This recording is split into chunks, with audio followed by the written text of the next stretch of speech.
dalam Kristus. Hari ini hari Senin tanggal 21 September 2020, gereja memestakan Pesta Santo Matius Rasul dan Pengarang Injil.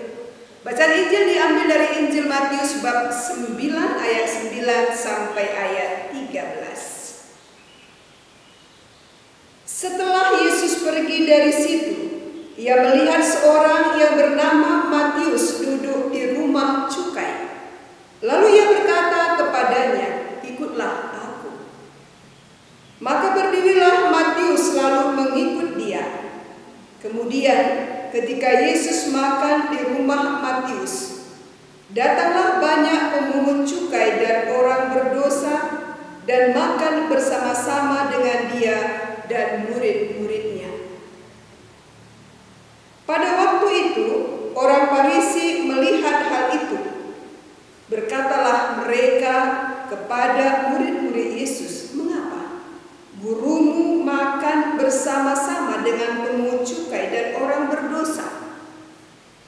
Yesus mendengarnya dan berkata, "Bukan orang sehat yang memerlukan tabib, tetapi orang sakit.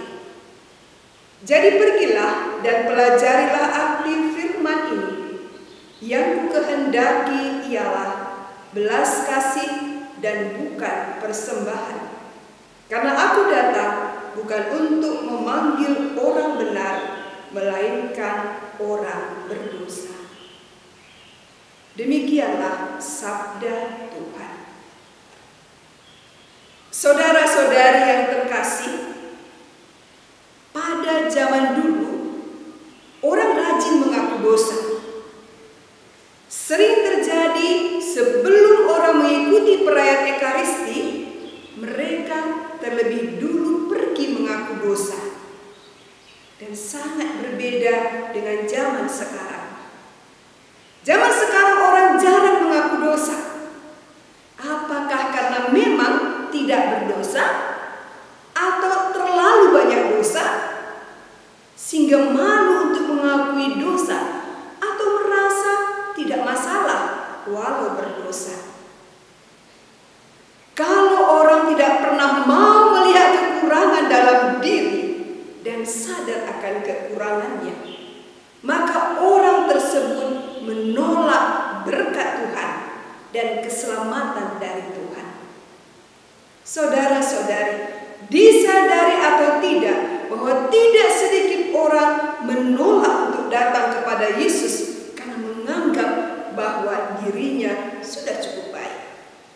Golongan yang menganggap dirinya lebih baik daripada orang lain sering disebut orang Farisi. Saudara-saudari, dalam bacaan Injil yang kita dengar, Yesus memanggil Matius, seorang pemungut cukai yang sedang duduk di rumah cukai, untuk mengikuti dia. Pemungut cukai biasanya orang Yahudi dan pegawai kerajaan Roma yang bertugas memungut pajak yang mungkin adalah warga negara Romawi. Mereka tidak disukai oleh orang karena sifat pekerjaan mereka dan karena mudahnya pekerjaan itu terlibat dalam korupsi dan pemerasan.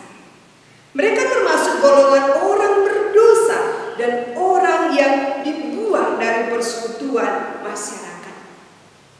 Namun, Matius si pemungut cukai itu mendapat kesempatan untuk menjadi orang baik yang bisa diterima kembali di tengah-tengah masyarakat umum. Bermula dari Yesus yang terpesona pada dirinya sebagai orang yang berdosa, memanggil Matius dengan mengatakan, "Ikutlah aku." Kesempatan emas ini tidak disia-siakan. Segera ia meninggalkan pekerjaan yang telah memberikan jaminan atas hidupnya dan lebih memilih Yesus. Kita dapat menduga bahwa Matius ini adalah seorang sukses yang sibuk. Ia bukanlah seorang Yahudi yang saleh, karena tidak mungkin seorang Yahudi saleh bekerja sebagai seorang pemungut cukai.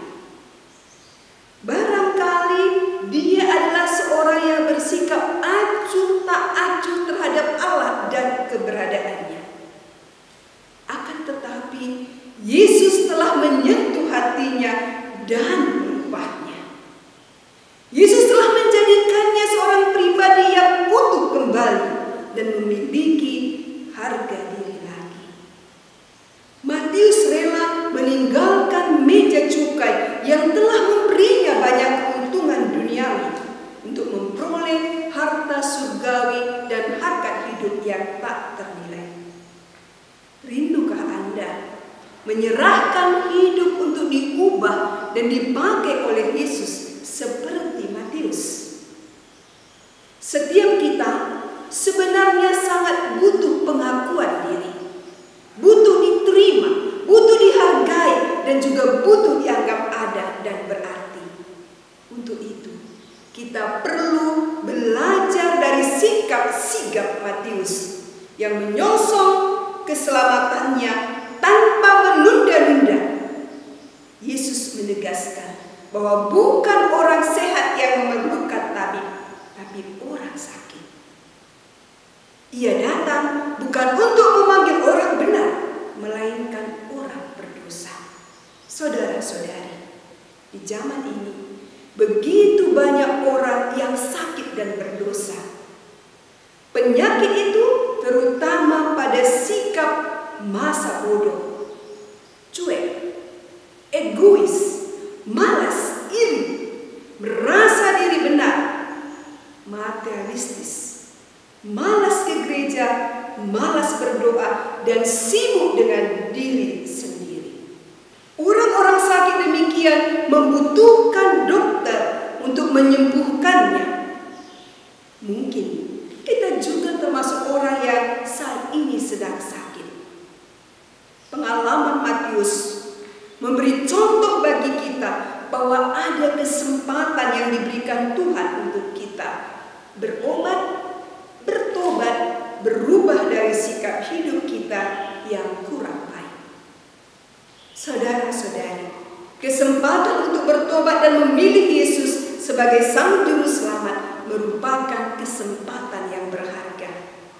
Apakah kita terbuka akan sapaan dan ajakan Tuhan untuk mengikuti Dia dan mengalami perubahan dalam hidup? Percayakah kita bahwa hal-hal besar dapat terjadi dalam hidup kita asal saja kita memperkenankan Dia menyentuh hati kita? Selamat merenungkan.